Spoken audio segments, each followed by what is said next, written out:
Hi, folks. Steve Urban here from the Riderflex Podcast. Today's episode is proudly sponsored by two companies I'm deeply involved with. First up, Reliance, your trusted partner for nationwide robot maintenance and repair, specializing in humanoid and autonomous robots for homes and businesses. Visit roboreliance.com to learn more. And for all your home maintenance needs, there's Cura Home Maintenance of Colorado. From air duct cleaning to dryer vent cleaning to gutter cleanouts and much more. Check them out at curahomeservices.com. And finally, don't forget about the two books we've published in the Riderflex Guide series. The first being the Riderflex Guide, Inspiring and Hiring. This one is targeted at all types of managers and supervisors, anybody that interviews and hires people. And the second one, the Riderflex Guide 2.0, Mastering Job Interviews, designated to help all levels of job candidates prepare for and ace the interview. And now for today's episode. Please subscribe and enjoy. Oh, fantastic. Nice. Which you're familiar with because you went to CSU, so you know it well. Dude, I do know it well. I've done that drive plenty of times. Have you been up here lately? The explosion of growth up by Johnstown, Loveland, unbelievable. No, but I'm like, for the last 10 years, Forbes and every freaking magazine and ranking out there has put like Lewistown, basically everything between Denver and Fort Collins is like, top 3 places to live in the United States. And so I'm not surprised that everything has just been getting killed out there. I know they put in that like massive gas station up there that everybody was talking about. Yeah. Bro, when I moved here almost 20 years ago, I guess, and we live in Johnstown. So I live on the Buc-ee's. The Buc-ee's exit going into Johnstown. That's where I live. Yeah. And that exit, there wasn't even a stoplight there. That was just a little 1-lane exit with a stop sign. That was it. I mean, Johnson's Quarter. I mean, we'd stop there, hung over, and get the cinnamon buns. They were fantastic for years. Yeah. It's crazy, man. Crazy. So, where are you from originally? Northern Montana. So, one place called Whitefish. You ever heard of it? Northwest Montana. About, for sure. 45 miles from the Canadian border. It's free fly in or stay if you were going to Glacier National Park up there. Okay. Probably like the closest, decent sized town out there. It's a cool little ski resort town, big lake, kind of like a miniature Lake Tahoe type vibe. It's fantastic. Yeah. What do your folks do? Let's see, lots of different things. My dad was a general contractor for his whole life, so built mostly spec homes, kept it pretty small. He'd do, 2-3 homes a year, a lot of landscaping. So I grew up in a lot of that stuff, swinging a hammer a ton. And then my mom did the real estate thing for a bit. And then when I went to high school, wanted to spend more time with me. So she took over as like the office lady at the high school and then stayed there for about 25 years. Wow. How about that? So when you were in high school, if you did anything wrong, like she would know. You would think that would be a bad thing, but it was like reverse effect, like where I'd get into like the good study hall times and like get with the good teachers and like get out of stuff. The weird parts were, when I'd be like, she'd be like, "What are you doing on a Friday night?" And I'd be like, no real plans. And she'd be like, like, "Sean's having that party tonight. Are you not going?" And I'd be like, "I didn't know about that party." Like, it's kind of a weird dynamic. But wow. Sean, yeah. That's wild. Okay. I didn't know the administrators were casually having conversations about what students were going to have parties on the weekends. I guess that's probably true, though. Small town. Yeah, small town. Yeah, for sure. Everybody knows everything. My mom and my dad, like, my dad for years drove around in a construction truck with like one of those like bug fenders on the front of it that said Gardner Construction. And so, and it was like an F-350. It was like right when F-350s came out, it was white. It like massive truck. Yeah. Everybody knew who my dad was, like for 3 counties over for years and years and years. And then my mom working at the high school. So like, the Gardners now up at Whitefish are pretty well known.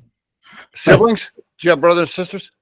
Younger brother still lives up there. He kind of did the tour around the U.S. and then ended back up there. He's running like a wellness ranch right outside of Whitefish. It's pretty awesome. A wellness ranch, like for people for physical or for addiction or for mental health, or what kind? Kind of. So there's no. So it's about 400 acres. They've built. I think it sleeps maybe about 25-ish folks on it. They've built a bunch of really nice structures. They do yoga retreats, meditation retreats, book writing retreats. They do like a lot of like buyouts for like a week where like there'll be like a host, right? And then they will bring in 20, participants or attendees. And then they do a lot of like adventure stuff too. So like, they'll actually, they have a full-time chef, they've got a full-time staff on site. And then you can sign up for adventures where you go like horseback riding or kayaking or whatever. And so they've been doing that about 10 years now. And it's fantastic. It's one of the coolest, most beautiful properties I've ever seen. It's called Dancing Spirit Ranch. You should check it out. It's really cool. Wow. All right. Yeah, for sure. Not to mention that if you're going to be an entrepreneur, I mean, why not do that? I mean, what's cooler than doing that? It's pretty amazing. Every time I'm up there, they've built some new cool,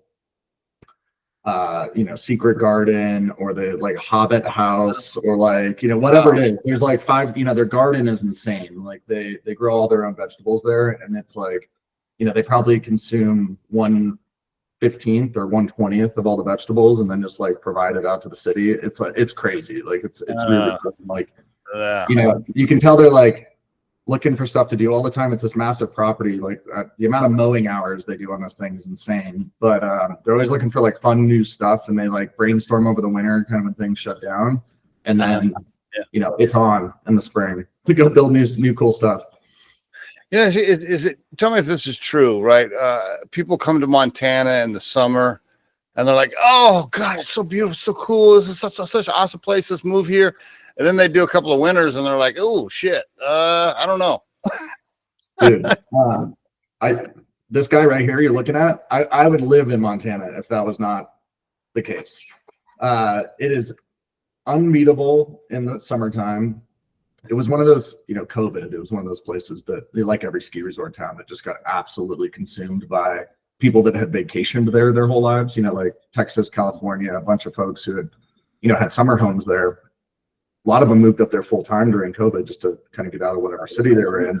To your point, stayed 1 or 2 years, basically doubled the home prices up there, and then everybody's put them back on the market because they're like, screw this, like no chance I'm gonna sit through another winter up here.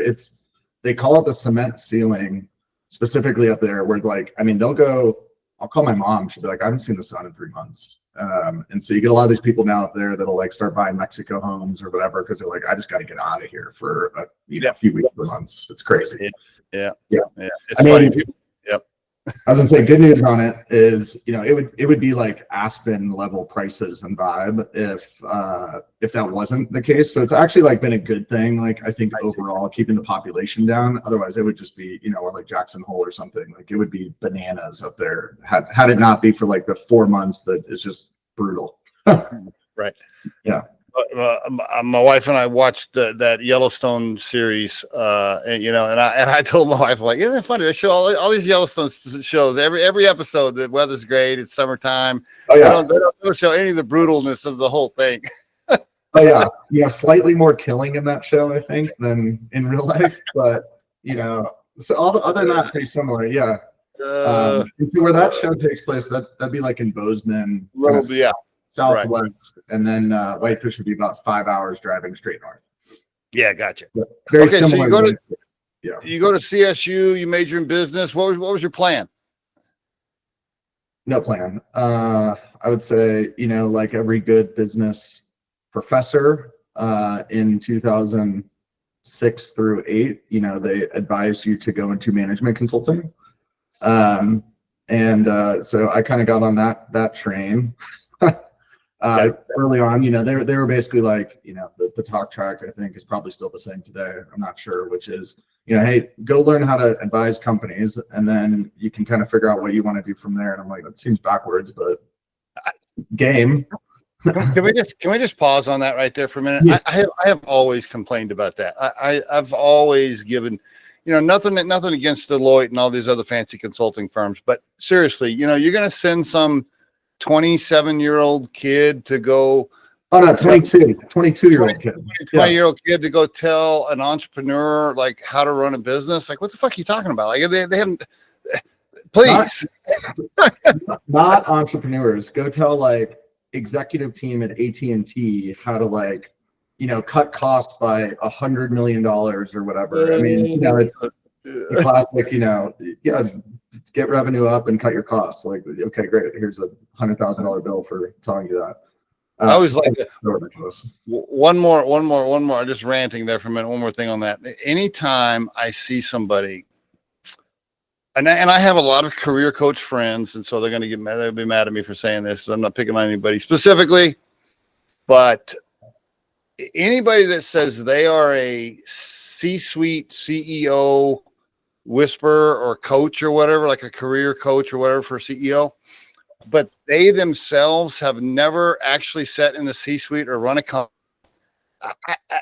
I just don't care. I don't care what books you read. I don't care what certifications you have.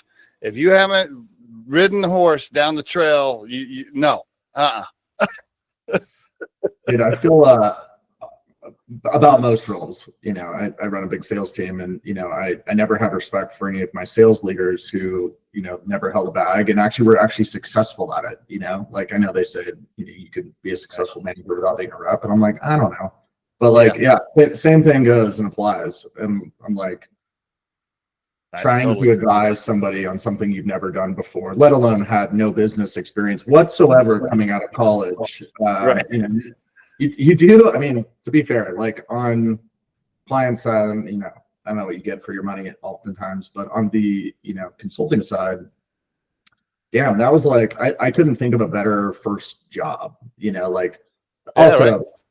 Also pretty ridiculous. So I thought I was going to this like small management consulting firm. So I graduated in 2008. So like that was like height of like what nobody. Perfect year. Perfect year to graduate. Oh my God. My mom was like bragging to every friend she had that her son got a job and nobody else's sons got a job. Like, it's one of those like scenarios. Yeah. And I got hired on by this like small consulting firm out of Westminster called Finale. And, they were probably about 40 people, something like that. Management consulting. Shit you not, the week I started was the week that they got purchased by this company called Convergys. Which was like 150,000 person BPO offshoring contact center company. And I was like, oh my God, I thought I was going into management consulting, and all of a sudden now I'm a call center consultant on day one. Nice. Which was like a wild card mix up. But those roles are fantastic for early careers. Like, you learn how to communicate very well with executive level folks. You're oftentimes doing some pretty deep data analysis on whatever the hell topic you're looking at. That's good. And you're maniacally getting criticized for your PowerPoint skills at the time. Everything had to be absolutely perfect, which then flows into like later in life, where like if I look at a slide today and it's like, the indentation's off or there's like a bullet out of place, I'm like, I can't even pay attention to this presentation whatsoever. Like, get this off my screen and fix that, and then I will pay attention to whatever the hell content you're talking about here. But it teaches you a lot of the skill sets that like I think a lot of people don't have these days, like especially and very transferable to kind of like any role you go do next. But I think it's like a good foundation for like anything, and then you go get a real job after that. Ideally. Yeah. Right. As you moved along in your career, were you did you consider yourself a sales, ops, analyst? Like, how did you end up bucketing yourself? Well, I was one of those people out of, I don't know, coming out of, I've gone and like taught a few things over at CU Boulder, like going and speaking with like the business school, like basically trying to preach that like sales is a real career path that people should look at out of college, because like it's so shameful, from a professor perspective in college, when like talking to people about going, like no professors like go get in sales, like zero. It's like the communication majors that can't really get something that they might want to do, and then they go into sales and they end up killing it over many of their peers. And I'm like, can you guys can we talk about this a little bit more openly? So anyway, I was in that camp where like I remember recently, it was a couple years ago. I was up talking to the MBA class at CU, and or it's the like honors class for undergrad in the business school. And I did like a 90-minute presentation on why management consulting was a bad choice and why sales was a good choice. And it was like ridiculous, like that it was like over everyone's heads. I was like, you guys will see, give it about 5 years and your friends that go into sales early will be past you in earnings in a second. I mean, there's just so many examples. We could talk about it for hours and hours. You can have the best product in the whole world, but if somebody ain't selling it and opening doors, it doesn't matter. Yeah, and they pay for everyone's salaries. I'm like, that's right. My sales reps, you've been in sales for a long time too, and like the thick skin situation on the sales reps, where I'm like, you get some mean message back from some CIO or whatever, and you're like, hey, like, guess what? You've got 1,000 sales reps that are doing the same shit every day to all of your customers. Like, stop getting so upset that you've got 3 emails in a sequence from somebody. Like, who cares? Just freaking delete them and move on. Anyway, I was like an anti-sales guy at the beginning. So I went into consulting, then I went over into project management. So I was like, oh, I want to go work for a software company. That seems cool. I had some friends going over into tech. Still didn't like have the sales bug yet. I went in straight into like implementing sales or implementing basically like CRM software. So I was like a solution engineer / project manager for like actually integrating and implementing. Okay. Did that for about 2 years. And then I started to see the sales reps and that I was selling like 90% of the deals as a non-salesperson, like working with all the clients to basically build everything that they needed and then watch these, usually 50-year-old white dudes that live in like Ohio make tons of money on every single deal. And I was like, what is this? Like, screw this. Like, I got to go do what those guys are doing. And so that was when I made the leap, probably 6 years into my career where I was like, all right, I'm going over the sales route. And then I never really looked back after that. That's cool. Yeah. Did you have the entrepreneurial bug early or from your dad or how did that? Yeah.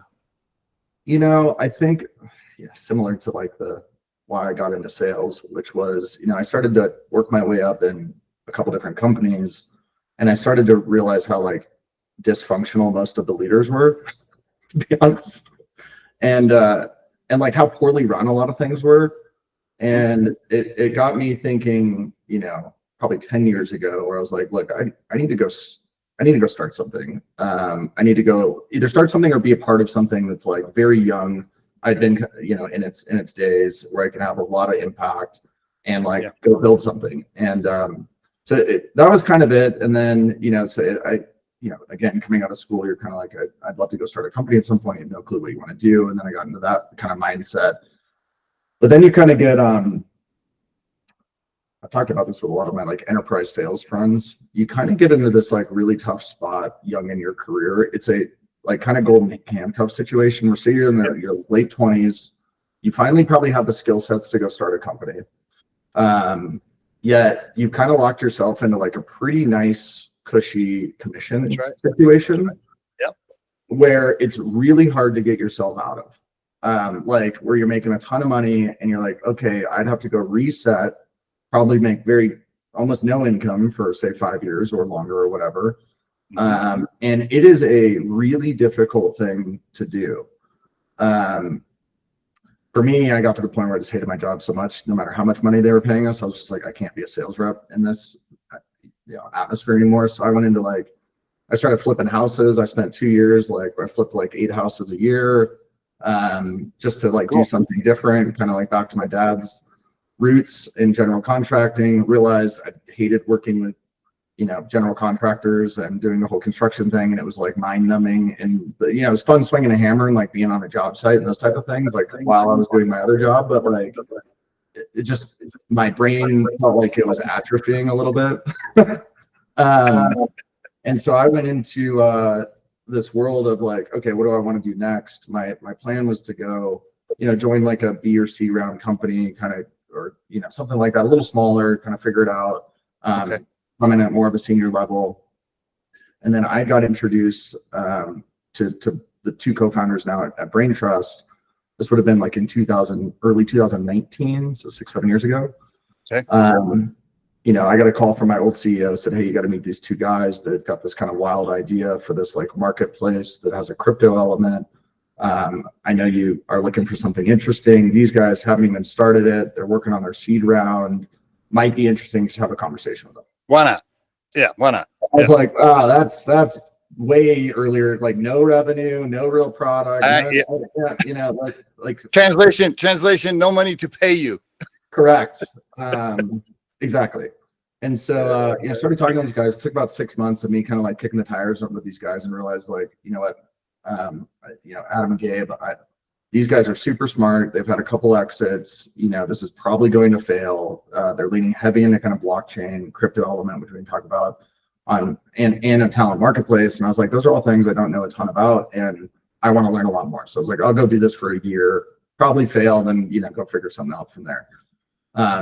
You know, fortunately for me, and I think this is like one of the good things about like the only way to get out of that like cycle of like making pretty good money to go back to basically a zero is to build some passive income. So like I had fortunately like got on the streak of trying to buy up some rental properties, had a couple Airbnbs going. And like, if I wouldn't have had that, like for passive income, like I would never jump ship.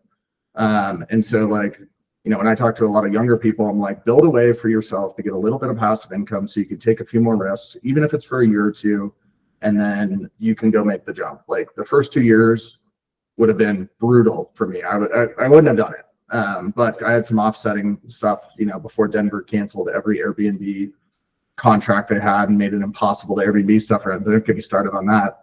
But it got me through like the really hard times of getting this company off the ground with these guys, like from zero revenue to our first 100 million.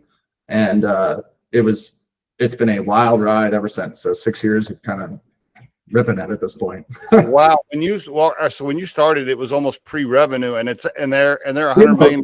Yeah, no revenue. Like it was like no revenue. Yeah. And now they're at 100 million. Yeah.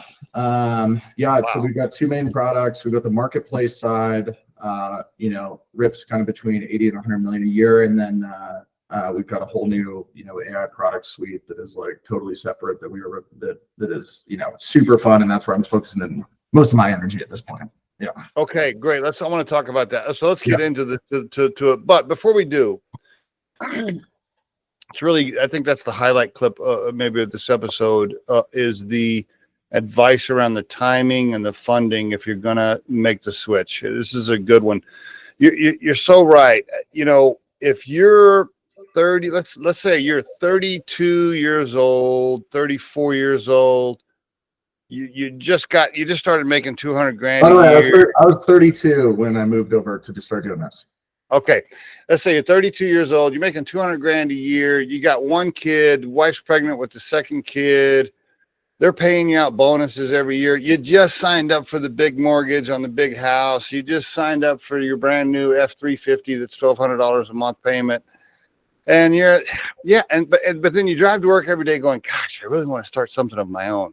But how are you going to do that? Because you're fully leveraged pretty much, even though you're making good money. Yep. Your wife can't work right now because she's pregnant with the second kid. So what are you going to do? If you don't have any savings or an investor, I mean, you're stuck. And then you wake up one day and it's 15, 20 years later and you didn't do anything. And that's exactly what happens. And so I think it's great advice to try to squirrel away some money or some sort of passive income, something that can sustain you. And then the other thing is, you know, try to either do it before you have kids, if you can. Yep. Or, you know, hey, I think the average entrepreneur and average millionaire, a lot of times it's close to 50. So, you know, just because you're 50 doesn't mean it's too late. I mean, if your kids are done, let's say you get the kids raised. Okay, cool. Kids are out of the house. Your mortgage is pretty tiny now, or maybe your house paid off and you got a lot less to risk. Okay, fine. Now go for it. But it's those handcuffs right there in the middle, man. It just traps people. You know, I think there's kind of like two areas, and I think people's lives that you can go like start something. There's like when you're very young, right? Like you haven't made any money, right? Like there's Yep. There's no risk because you don't have anything to lose, That's right. Hard, right? Because you also haven't learned a lot about, how business works and all, what are the major problems that need to be solved out there from the business perspective. And like, you can guess and maybe get something right and be fantastic, but like that's pretty hard. Yep. And then there's kind of like your second wave in life where I think is only like doable if probably one of two things happen. One, you've done what we just talked about, like you've set up some kind of financial ability to risk 2 years of like basically no income to go figure out if something might work, right? Yep. Maybe after you've learned some skill sets and you've like, oh man, this problem has popped up a million times in my life and I can build a solution to just solve that. Or, you lose your job, right? Like it's forced upon you. I think that's the other one, right? And like, I don't think trying to wait for you to lose a job later in life is probably the best plan to like go start a company. So I'm usually like into bucket one. So like when I'm talking to younger people, I'm like, okay, if you're not going to do something out of the gate because you don't feel comfortable doing that, great.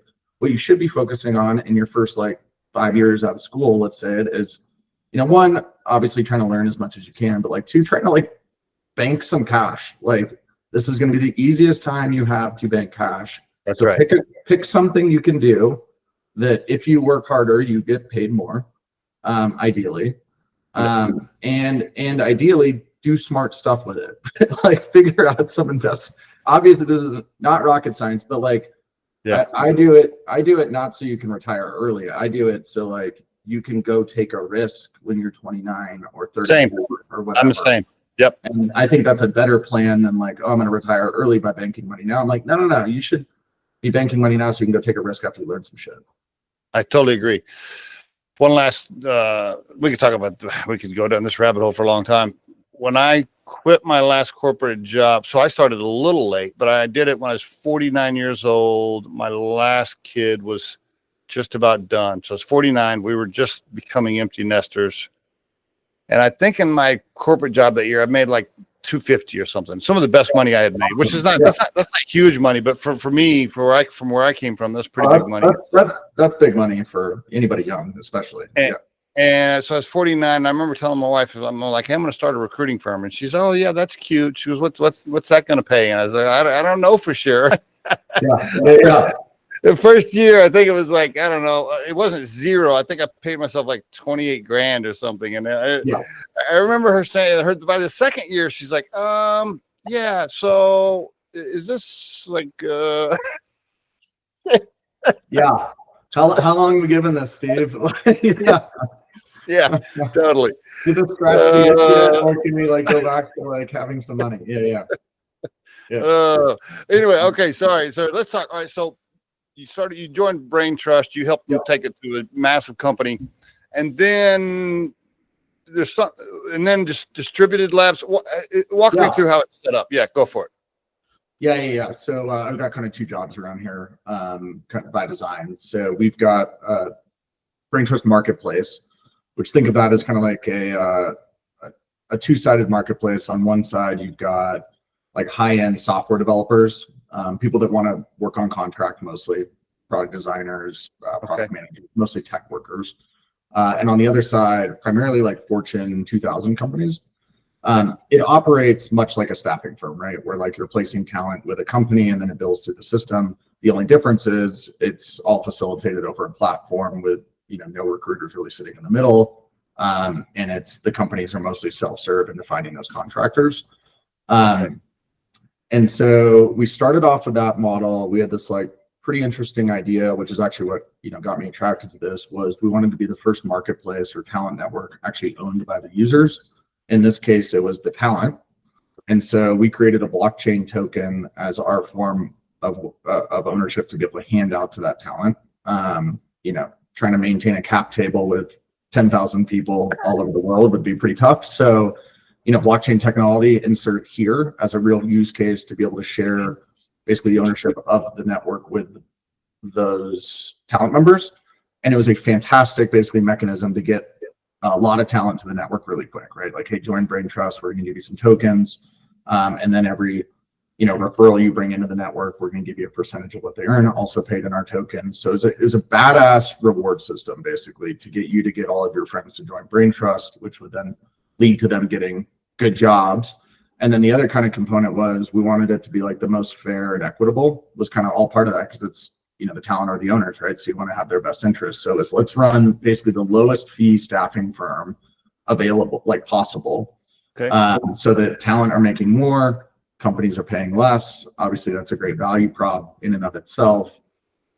And as part of that business, we've got a set of companies that basically run and manage that marketplace. They all do different things. So I run one called Distributed Labs, handles most of the client-facing work within that. We've got some that are focused more on the talent side. We've got a couple that are focused more on kind of like billing and that type of thing. So it's kind of a series of companies that run that marketplace together. A lot of it has to do with kind of the blockchain components and some of the regulation there. And then my other day job is I run kind of the whole sales, marketing, client side for the second half of our business over at Braintrust, which is all around basically recruiting automation software. Okay. And so our kind of flagship product right now, which actually stemmed from a big problem we were trying to solve in the marketplace. So our whole thing with the marketplace business was we wanted to be the most highly vetted talent marketplace out there versus like an Upwork or a Fiverr, where it's kind of just a free for all of talent. Okay. All right. And so our evolution of Braintrust was all about how can we vet 200,000 software developers a month effectively. Like that was like always the big problem we were trying to solve. And it was like, it's really hard, right? Like, especially if you go back, 5-6 years from now, and started off with massive team of recruiters, trying to get everybody on the phone, trying to do phone screens, trying to do technical screens. I know the life, bro. Yeah. We were recruiting like software developers to be part of the network. We'd pay them in tokens to interview other software developers. It was like this whole like very complicated people organized thing. Okay. Then we started to get a little more sophisticated, started doing some early like video recording of some of these folks. Then somebody would watch the videos. Then we call the people to like confirm certain things. Then we tried like all the coding testing stuff. And like it was too much friction in the process. And so we started kind of hacking together solutions where we're taking like videos, running it through early versions of GPT, like GPT like 1, and trying to get a little more automated. Slowly started taking down our recruiter headcount over time to now where we can function over there with 0 recruiters in the screening process. We're able to get through tens of thousands of software developers a month. And it's all automated through the systems we've built. That led us to immediately think, okay, lots of other teams could probably use something like this. In-house recruiting teams just trying to get through the applicant volume, and then obviously staffing firms too, which led us to basically split off the company about 1.5 years ago and say, hey, let's focus half this company on taking this cool thing that we've built just as part of our marketplace, and carving it out and making it available to large and small enterprises to be able to help them with all their candidate screening as well. And so the last 18 months has been like full force leveraging all the AI products and voice AI that is now in a place where it's super solid and evolving very, very rapidly, to build really kick-ass products that ATSs don't provide yet, or might not ever. It's infrastructure on this stuff is like really, really difficult to be able to do like a live conversational interview with 1,000 of them going on simultaneously in 12 different countries with 9 different languages, and have this thing being able to respond in a half a second with a very intelligent response. Like the infrastructure alone on this is like a big moat for like us with people going and building this stuff. And so like that's where we've been centered as an organization now, and business has been going crazy. Like we're finally, I think, at the curve where businesses are starting to really look at this type of stuff and be serious about bringing some new automation into their actual infrastructure. Are you a tech company, a SaaS company, or a talent company, or how do you? Yeah. So probably it's 2 different billing. I mean, on the marketplace side, it bills much like a staffing firm, right? So it's on billable hours mostly. It's on billable. I see. Okay. Yeah. Billable hours of all the talent that's hired through the system, and then billing all day long. And then on the software side, SaaS, AR. Yeah. Okay. Yeah. Okay. Very good. All right. Thank you for that. Are you the employer of record for these contractors, or how does it? Okay. So on that one, we've got no for most of them. So we do a lot of 1099s for kind of discrete stuff. And then we've got 5 different employer of records partners that we use for everything else. Yeah. Okay. And is your revenue stream is companies paying you for talent and paying you for the software? Correct. Yep. A lot of overlap between those. We got a lot of marketplace customers that love what we've provided to them on the marketplace side, and then they're like, "Hey guys, can we take a look at the software too to bolt onto our ATS for our internal hiring teams to use for our own candidate flow?" Okay. All right. Very good. And are your clients coming to you for temporary help, or are they also coming to you for permanent placement, or both? A little bit of both. Mostly, I would say contract is definitely, probably 80-90% of the business on the marketplace side. And then, the software side is what's really been heating up. Okay. And your target customer is what industry, what size company? Who are you targeting? Yeah, so where we're putting most of our effort is on this, the software AI automation recruiting stuff. It's kind of the sweet spot is like the main use cases, which can apply to a lot of industries, is going to be anybody who's posting jobs onto job boards that is getting 100 which is every company. It is getting 100+ applications per job. Many of them are getting 1,000 plus. This thing is designed to come through those extremely efficiently. The type of company has honestly been all over the board. We built it to interview software devs, so obviously tech is a very good sector for us.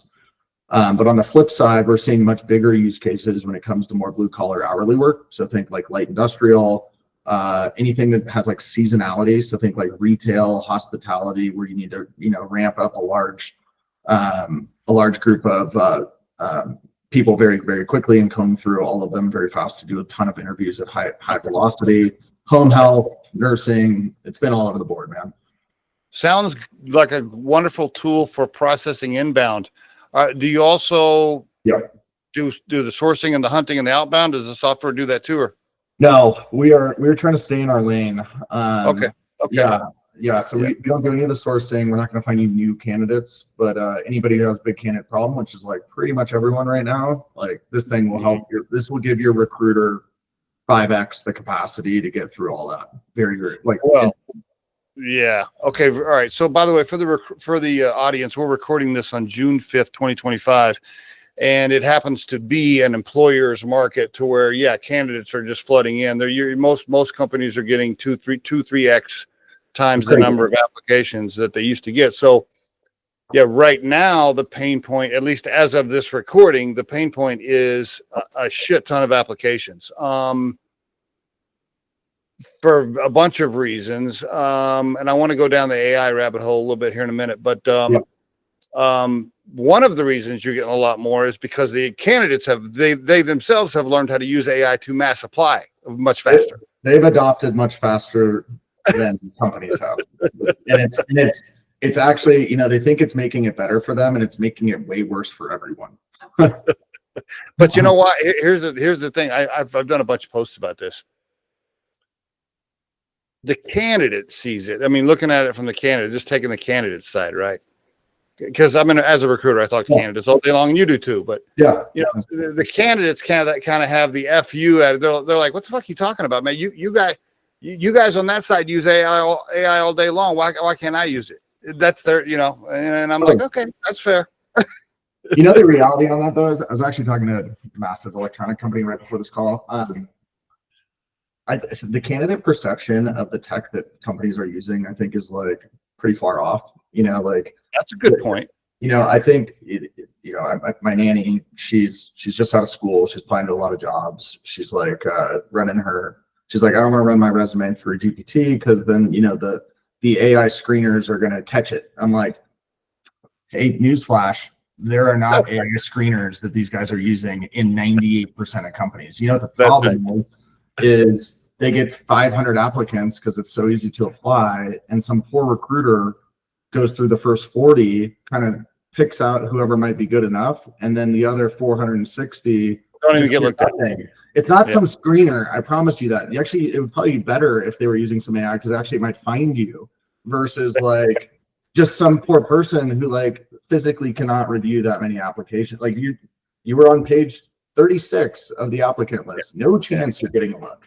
Nah. It's just reality. It's terrible. Well, first of all, before I want to go down this rabbit hole a little bit, before we do that, what are the websites? Let's just see what do we want to say about distributed labs and Braintrust? You want to call it? Braintrust.com. Okay. Yep. All right, very good. And you go to braintrust.com either A, if you need talent, or B, if you're the talent yourself and you want to get your application into your database, both? Yeah, so both. So if you're looking for a job, come on over and join our marketplace. If you're looking for contract talent, specifically in the IT space, fantastic way to pick up talent, at a really good rate, that's highly vetted. And then if you're one of these poor recruiting teams who is dealing with a lot of applicants and you need help, like that is the other reason you come to us right now. And that is, I feel, recruiting is super hard right now, especially for corporate. So, hard. Staffing has a whole other host of challenges, but like the corporate recruiters today, in-house recruiters, especially if you are at a brand, like the sexier the brand, the bigger the problem. And especially if you're hiring remote people, like if you're hiring anybody remote, like, oh my God, like the amount of applicants and spam applicants and fraud applicants, and it's wild. And so like if you're dealing with that, it's the other reason you come. Do you think it's going to get worse, Grady? Do you think the AI white collar job layoff effect do you think that's real? Do you think it's going to cause more people to be looking for jobs? And do you think unemployment is going to spike in white collar jobs, and that's going to cause even more mass applying? What's your opinion? I think in the short term, companies are going to reduce headcount for sure. I think there is massive waste going on. And I think whether you like it or don't like it, the whole Doge crave has really hit a lot of CEOs and are thinking very similarly to the federal government.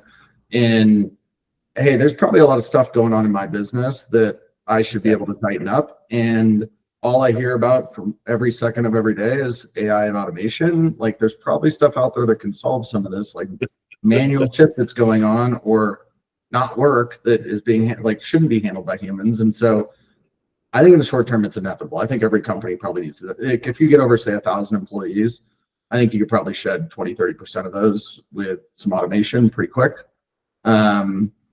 And so I think you're going to have a short-term situation, and then we're going to figure out how to redeploy all those people into probably more meaningful jobs that aren't data entry or stuff that they probably don't like doing anyway today.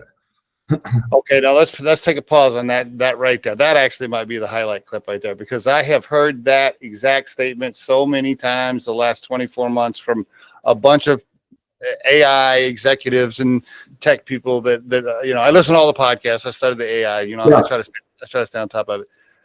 Right now, the general statement is, yes, there's going to be layoffs in this short period, but it's all going to be fine, and we're going to figure it out, and everything will flush out. That everybody keeps saying that. I think, look, it's on like the people side of it. It's adapt or die, right? Like you will find some way to make money as a person, right? Like, if you're or you're going to wait for your UBI check and sit on your couch and drink beer. I hope not. I hope that's not the case. Too many incentives to do that these days. Anyway, no, I'm hoping not, right? So we will see. I think there's plenty of jobs to be had out there, and plenty of new jobs to be created. I think there's probably a lot of people doing stuff that you do not need people doing. Yeah. So just so you know, we're pretty much aligned. I've had so many people on the podcast. We talk about this, and I've been posting about this for a long time. I definitely think, and by the way, I hope I'm wrong with this prediction I'm about to spit out.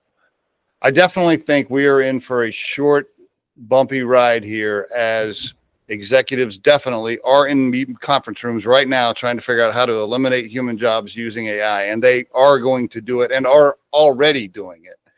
And I think there's going to be a transitional period here that's going to be a little tough. And how we get through the transitional period, I think, is critical. Either from a government perspective or however we figure it out, we're going to have to get people through this transition period. I'm like you. I do see more of a utopia. Hey, it's probably going to be fine. New jobs will be created. Yeah. We'll figure it out when the dust settles. Everything's going to be cool, probably. But I do think it's going to be messy here in this short period. And and short period's relative. Like for me, short period's like 5 years. Like not like 1 year. Like the amount of teams right now. It's actually been a pretty interesting thing being on like the vendor side, like selling an AI product right now to a lot of large organizations where, 6 months ago, everyone's like, let's let this AI thing shake out. There'll be a couple clear winners. And then a couple of my peers will buy those things. And then, I'll buy them too. That has not happened at all. And now you're getting all these like executive teams together and it is constant every week.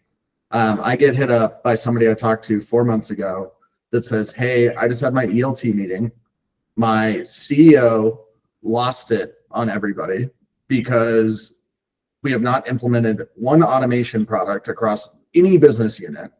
And all they're hearing about is people implementing or like talking about AI things. And so every company we talk to feels behind right now, yet no company is like, there's very few that are ahead. Like almost nobody has bought anything. Almost nobody has really implemented that much. Like I got so many of these large companies that are still trying to get enterprise GPT licenses approved, or like some really, really, small minor tool that like has some AI, like automation workflow in it, like approved. Don't get me started. This could be a whole nother podcast. Is talking about AI governance boards and like. I'm gonna have to have you back on the show for sure. But go ahead. Yeah. Dude, I don't know if you've heard these things. The AI governance board is it's a new thing that, by the way, is comprised of like maybe a couple leadership people, like somebody from HR, maybe like a random finance guy, and then like an IT person, and then like I don't know, like a recruiter or something. And like they were like the people that were like, I'll be on that. And like it's so interesting being on this side because you're like. You get on these, I present to probably three to five a week about how our product is not going to kill people.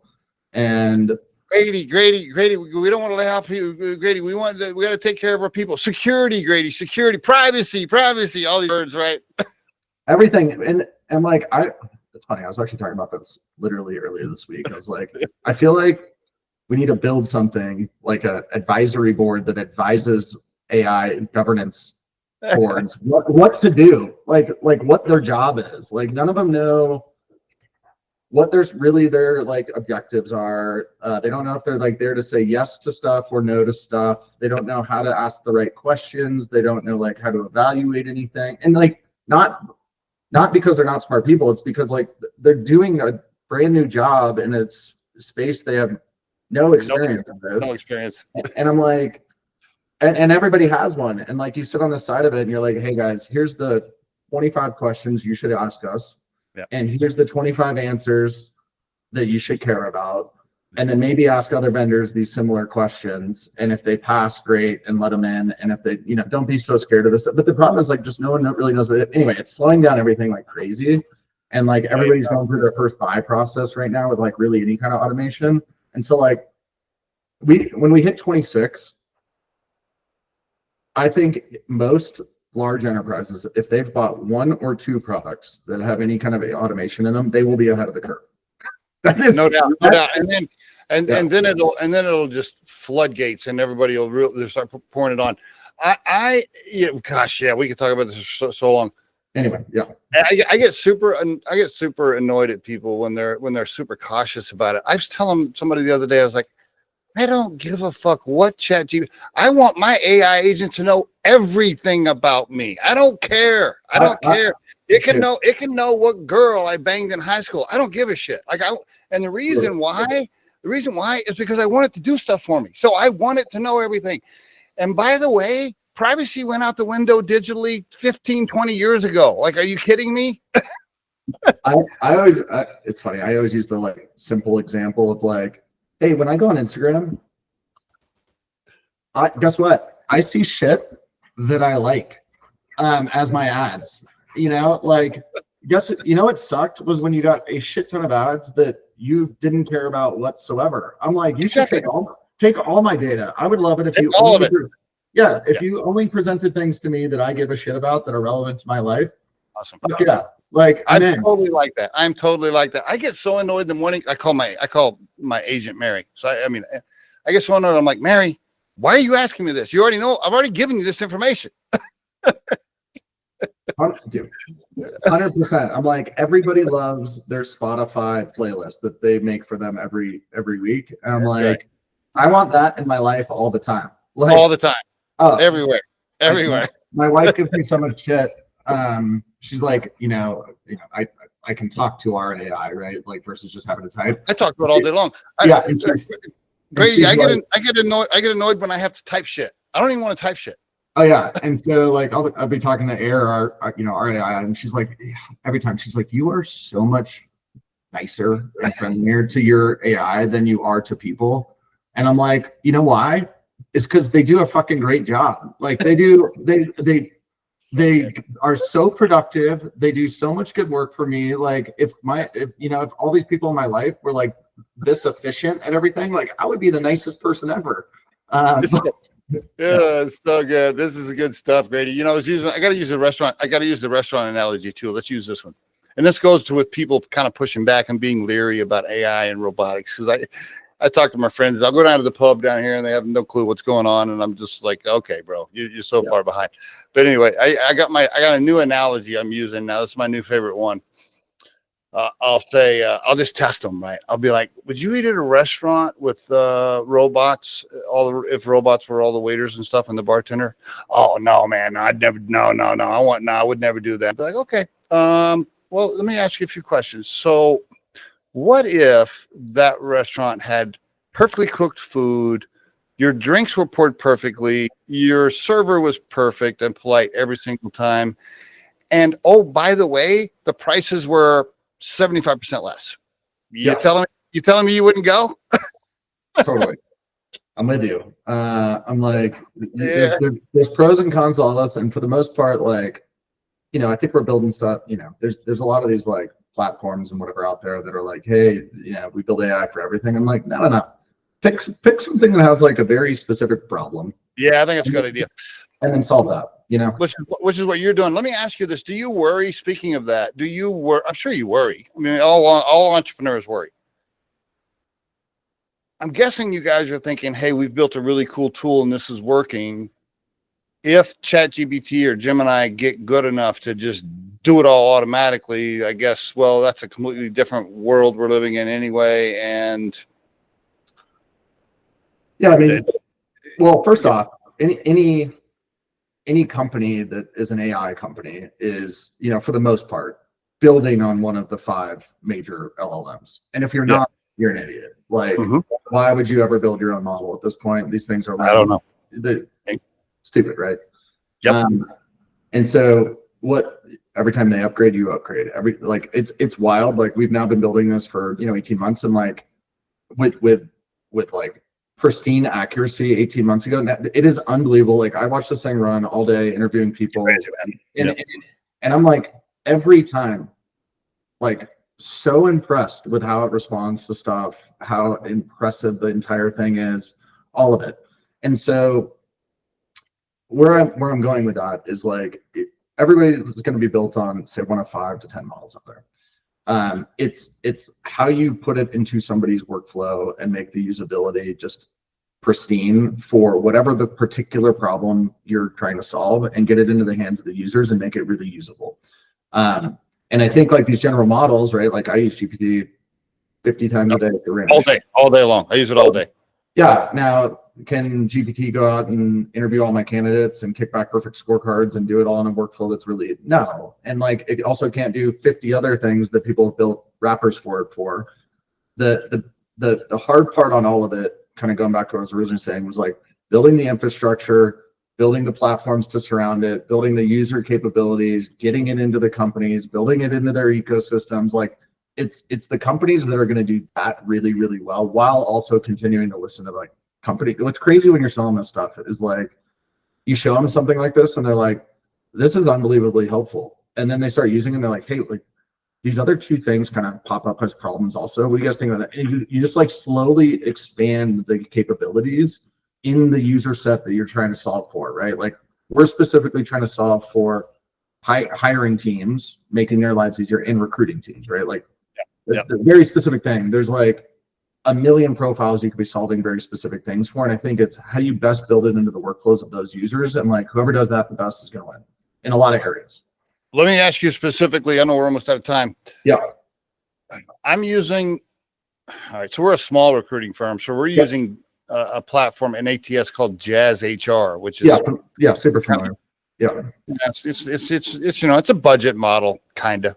Yeah. And so they are not, there's no API yet for OpenAI or ChatGPT. Yep. And I've been pinging them. I'm like, look, man, I was like, I want my database to be tied to ChatGPT. Like, fix it. Yep. They haven't yet. I guess all ATSs are eventually going to be able to talk to your Gemini or ChatGPT or whatever, right? That's going to happen soon, isn't it?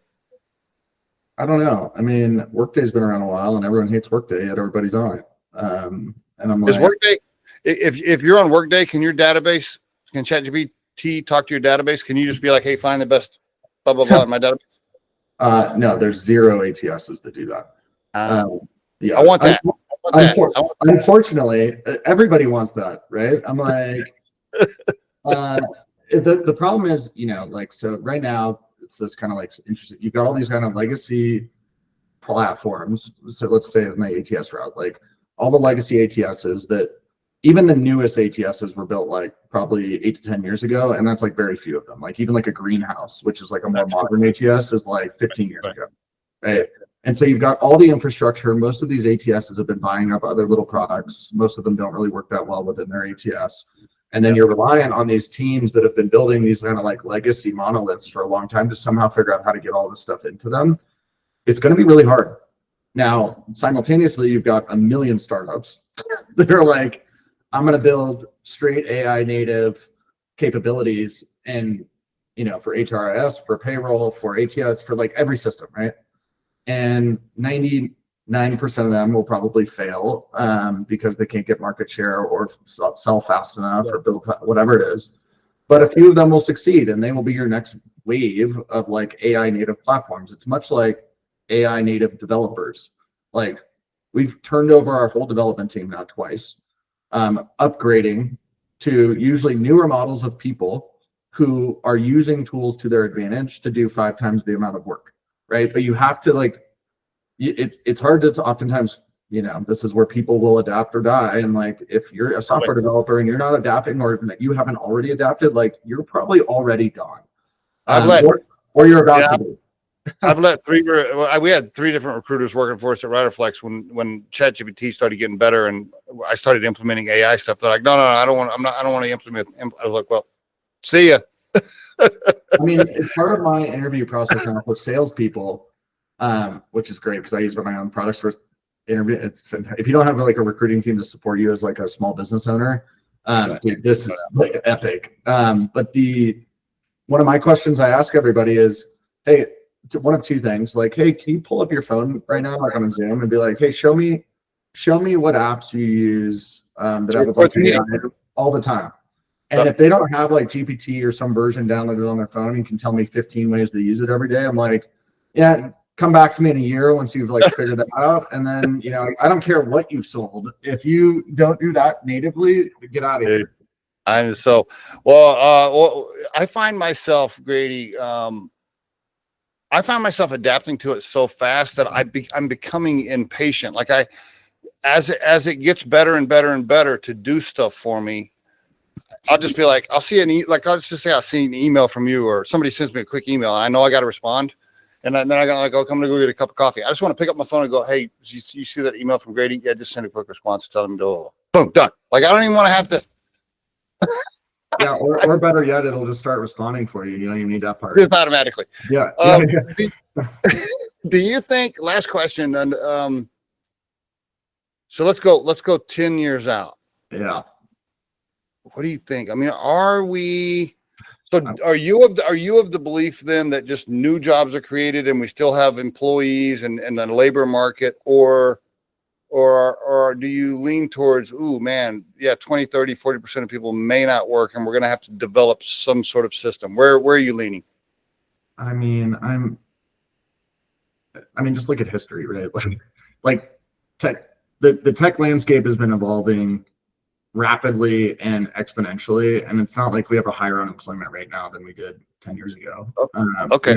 Like I find it hard to believe that we're going to figure out a way to work ourselves all out of jobs. And then what are the robots going to print all the money and give it to us? Like, I don't know. I don't see that really happening. So I'm like, what? Okay.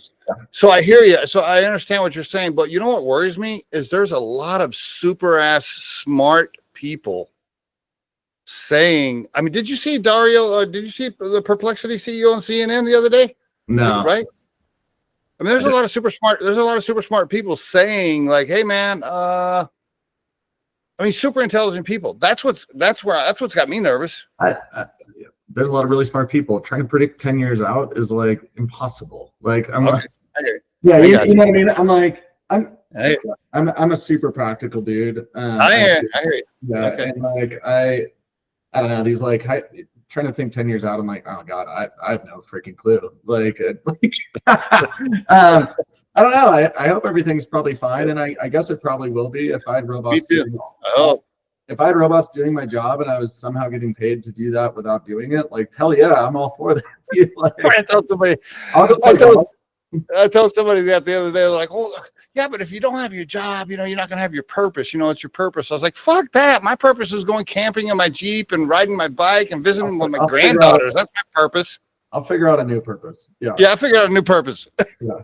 Anyway, Grady, great conversation. Really appreciate you being on the show. Nice to meet you. Okay. Very nice to meet you, Steve. See you, man. All right, buddy. Take care. Later.